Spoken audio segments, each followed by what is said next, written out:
Hello, my friends, and welcome back. Welcome back. Yes, it's the older man again. So yesterday I was off. I had power outage in my villa here in Dubai. We had a horrible storm. Whew, man. Listen, when it goes bad in the desert, it really goes bad. I'm going to send you a few videos here, just so you can see how bad it got here in Dubai. Actually, it wasn't only in Dubai. It was a large region in this area, is the best way I can describe it. Because Dubai wasn't the only place that experienced this bad weather. It got really bad in Oman as well. So we're talking about hail. This was the first time I saw hail in the desert here in Dubai. No, actually, the second time. I think, is the second time we had hail? Yeah. My wife is off to the side there. She's working from home because the roads are so flooded. She can't even get to the office. Much better weather today, and that brings me today's subject. We're going to be talking money, but I'm going to take it with a combination of people who leave their own country to go somewhere else to start anew. And I'm bringing this up because there are a lot of men that follow this channel who are in their late 40s, 50s, 60s, 70s. Yeah. Hail to the geriatric passport bros. No. Yes. Big up to the boomer passport bros, man. Yeah, there's a lot of men out there who are just saying, hey, I'm going to spend my latter years in a foreign country. But you know what? You don't want to just hit the beach every day doing nothing. It would be nice for you to actually have a little side hustle, right? So for that reason, I want to introduce you guys to some ideas. Some inexpensive ideas for you guys to explore, okay? It's literally me just going through and looking at some different equipment that you can buy, some out-of-the-box type of businesses that is very inexpensive, because I know a lot of us at that age not going to have a lot of disposable income to start a new business. But imagine if you could just have a little side hustle, making making an extra $200-300 a week just to supplement your income. In places like Philippines or Thailand, that's a lot of money. Hey, a lot of you are not digital cowboys. You're just the older guy that have been doing blue collar work. There are things out there that you guys can do that does not involve being a digital nomad. So I came up with a few ideas. All right, so that's what we're going to go through. So guys, if this is something that interests you, please hit that like button. Stay with me to the end. So first, I want to highlight this gentleman that has been in the Philippines for a while. He found love, but he also found a good business to run as well. So we're going to listen to his story so that you can get a flavor of what you can look forward to whenever you do take that leap and move to a different country. All right, let's get into it. What's your name and where are you from? My name is Mike Tadori, and I've been in the Philippines the last 40 years, but I'm actually from Montana. 40 years? That's a long time. Yeah. What brought you to the Philippines originally? Oh, that is a very long story. Let us know. We want to hear it. When I was 17 years old, I was in the 97th General Hospital in Frankfurt, Germany. Mm-hmm. I had broken my elbow, and so I was in the hospital. I had 3 operations, and I was in the hospital for 5 months. And I had this Filipino nurse. Oh my God, she was the most beautiful girl I'd ever seen. She was so nice. I was so in love with this girl. But I never touched her. I never even held her hand. Can you believe that? She sounds trouble, though. Oh, but I was in love with her. I mean, seriously. Well, when I got out of the hospital, I never forgot that girl. So after I got out of the army, I got married several times and divorced. And every time I always thought about her, you know? Yeah. Whatever happened to her. And I can't remember her name anymore. So one day I'm at work, and this guy came in, and he was an Air Force Master Sergeant. He'd just come back from Angela City, where he married his wife. And he said, hey, Mike, he said, you're single, right? I said, I am now, yeah. He said, well, why don't you come over to our house tonight? We'll give you a home-cooked dinner. My wife's a great cook. I said, great, let's go. So I went, and I got there, and they had kids. I hate kids, but they were very well-behaved children. Yeah. And the wife came out, cute little Filipino girl, and she started showing me pictures of her girlfriends in an album. And she said, oh, this is one, and this is one. And she came on and says, this is Florence. I said, oh, God, she's really cute. I said, I really like that gal. I said, would you like to meet her? And I said, well, you know, she's there, and I'm here. You know. She said, I'll have her write to you. I said, oh, you don't have to do that. Oh, yeah. So next thing you know, a couple of weeks later, I get a letter from this gal with some pictures. And I start communicating with her. Got phone calls going. And after a few months, she invites me to come to the Philippines. Now, when was this? What year? Do you remember? I don't remember anymore. I was about 30 years old, I guess. And you got to remember, you're looking at somebody that looks normal, but I have Alzheimer's. I can't remember a thing. I had no idea. So, anyway. Oh, man. All right. I just thought I'd make that play a little bit. But, you know, that's what happens when we get older, guys. Listen, things just start to fade. But one thing he never forgot. How beautiful the woman was, how feminine she was. He will never forget that nurse. That Alzheimer's will kick his ass, but he will still remember that. That's the important part, right? But listen, I'm going to fast forward this because he's waffling a little bit too much, and I want him to get to the nooks and cranny of how he got started and when he moved to the Philippines. I know you guys want to listen to the story, but I'm gonna put the link in the description so you guys can go here and watch the video on your own time so that I don't make this video too boring right now. So let me get you guys caught up. He basically tried to apply to go to the Philippines, very little money, and somebody tried to scam him, and he's basically just focusing on trying to get there. This sort of triggered how he got into the business he got into when he hit the Philippines, which was helping other men get over to the Philippines and making the process a lot smoother. So let's hear how he got into that. And that was it. That was it. So I got on a plane, came back to the States, and waited for this guy, and he sent the paperwork. I signed it. We sent it in.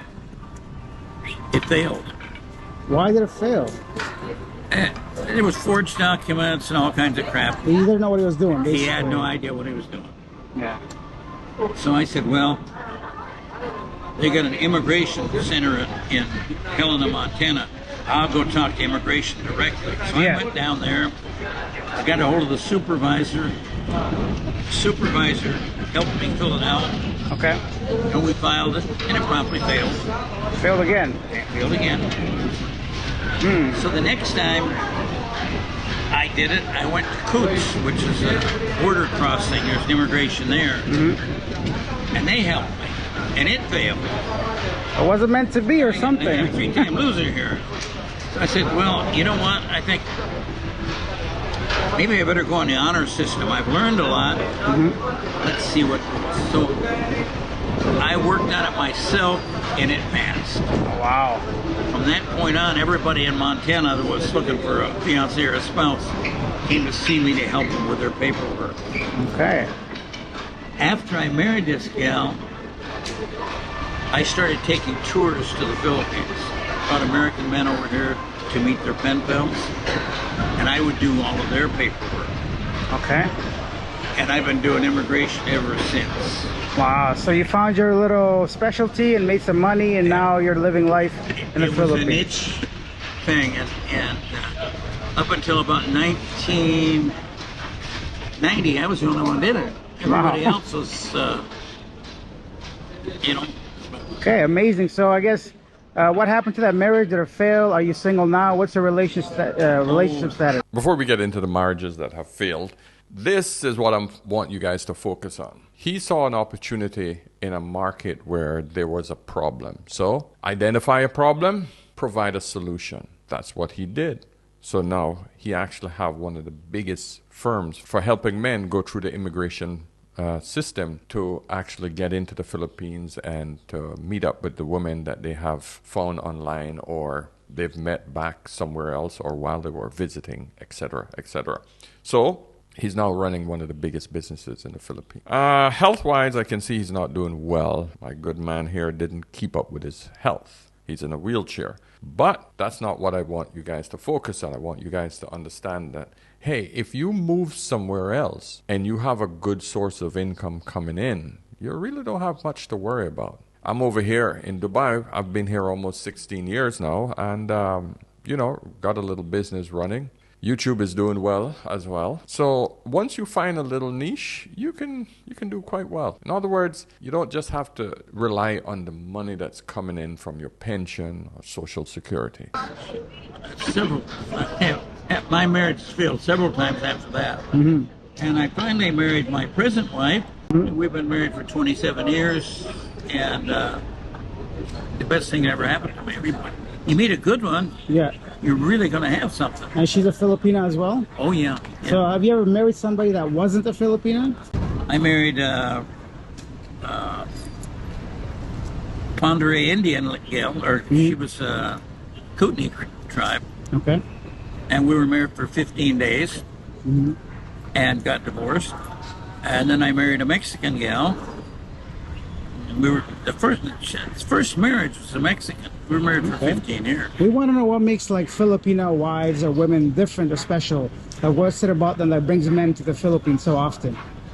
Well, I think they're a little more caring and they're more family oriented, but you got to remember, it isn't always the girl. It's the guy. And all these divorces I've had, it wasn't the girl. It was you. Well, one of them, it was me.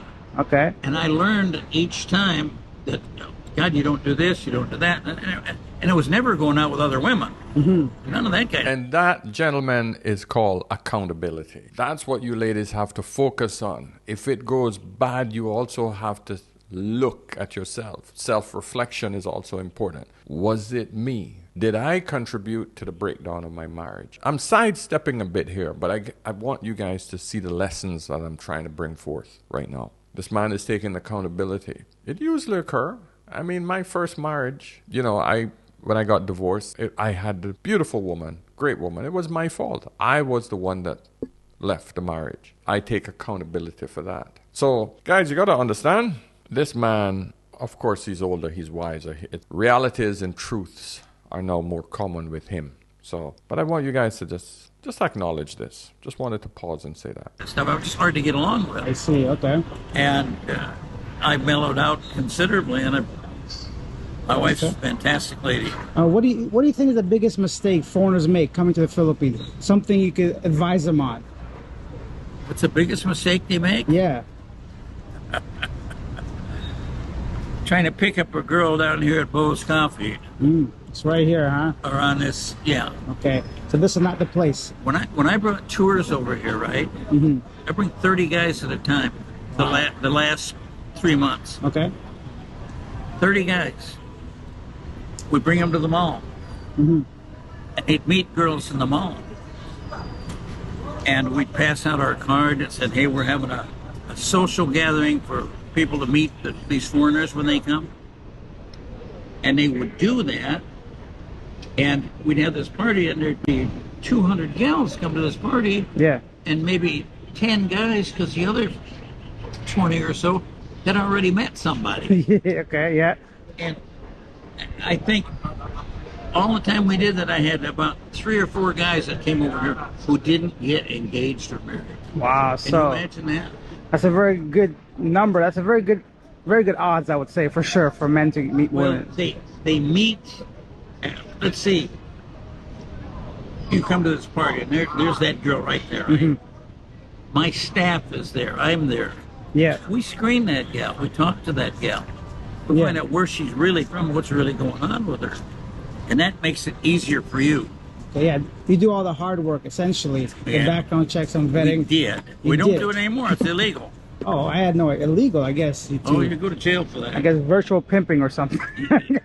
Yeah, they call it anti-mail order. That's interesting. I was just about to recommend that you guys check this guy out, but yeah, it's illegal now. Wow. I guess it's called discrimination. Right. So Oh, I had if no you idea. introduce somebody for purposes of marriage, 7 years in prison, permanent expulsion from the country, and a big fine. Big no-no.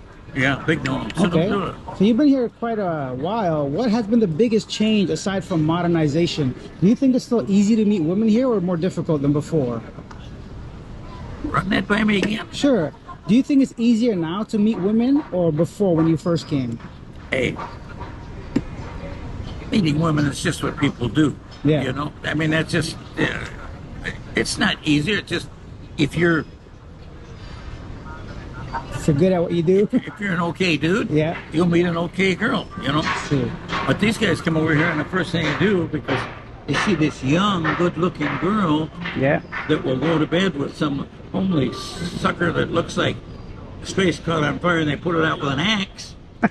when that girl goes with this guy, it's for one thing only, Yeah. you know, security. Security. Yeah. No, I think most of men kind of are aware of that. They just don't like to admit it to themselves when they Well, first you come. know, after seeing what I see here today, even, I don't think they're so aware of it. I think maybe they're aware, they just don't care, or maybe like you said, they're not aware. Or maybe it's just a young girl and a piece of tail. I guess so. I personally think that men are aware of it. It's just that they get blinded by the fact that they're just surrounded by so many, and they think that, oh, they must all be amazing because they don't see that back in the States. Whereas all you have to do is slow down, take your time, test the waters before you jump in. That's all. So anyway, this gentleman here is a character for sure. Go over, check out the rest of this video, click on the link that I have and check it out. Check out that channel as well. So like I said earlier, I want now to just turn to a different sort of topic because he started a little business over there, you know, helping guys find women, setting up the immigration process. And because of that business, and he's quite successful doing it, he don't ever have to worry about money. He don't have to worry about social security. He don't have to worry about pension, etc., etc. If you want to be in that position, you want to be able to find an successful business that you can set up with minimum costs. So I found this one video and I just want to give you, 5 or 6 ideas on things that you could do with easy setup and a very little money. All right, so let's get into it. This video is done by AI, but I can see that it has a lot of good information. So you guys might see something that might just trigger you like, man, I would love to do that. Or you might see an idea even in your country and you say, I'll check it out. A unique business idea offering a fast food popular in Japan, Korea, and Vietnam. These are cheese coins made in a special waffle iron. Dough and a piece of cheese are baked together, forming an appetizing large coin.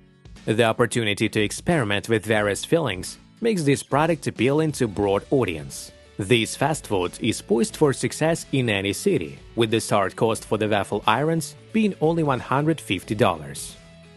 Hey, I have eaten those before, and they're freaking good, man. They're good. $150 for the machine. Set that up. You got a little space in a mall, outside a mall. You paid a little fee. You have 4 or 5 of these machines going. You could pump these out all day. I like this idea. Let's see if we can find another good one. Printers for printing on phone cases. This business idea involves purchasing plain phone cases for the most in-demand mobile phone models and then personalizing them with an ultraviolet printer. Personalization entails applying various original prints, including popular memes and other interesting images. Additionally, cases can be customized by printing photographs on them as per client requests. The finished cases can be resold over the internet at the markup. This business can be easily organized even from home. The cost of the simplest printers starts at $500. Love this idea as well. These are huge in the malls here in Dubai. Everybody like to personalize their case. Baby photos, moms love to have their kids' photos on it. Young men love to put their girlfriends and boyfriends, vice versa.